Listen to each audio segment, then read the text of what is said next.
Say that we have the following sequence, which is just a list of numbers, that starts at 10 and goes down by threes. We want to find the third, 10th, and 100th term in this sequence.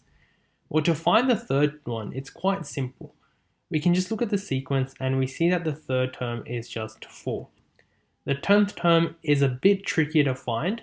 We could do so by extrapolating the list, but this would be pretty time consuming. The real problem comes with the third part. How do we find the 100th term?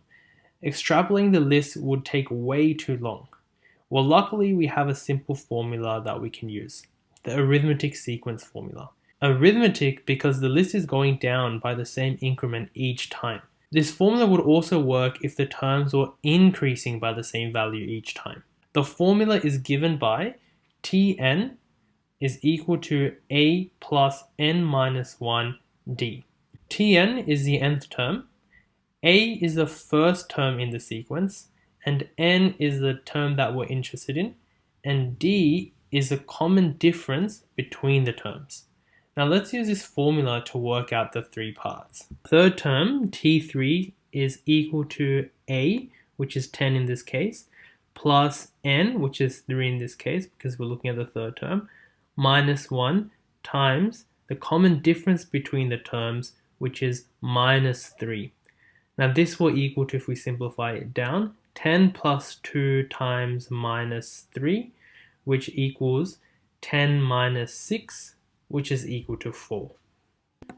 Now for part B, the 10th term, T10 will equal to 10, which is the first term, plus n, which is 10 in this case, minus 1, times minus 3, the common difference. Now this will equal 10 plus 9 times minus 3, if we simplify it down, which will simplify it into 10 minus 27, which gives us minus 17 as the 10th term.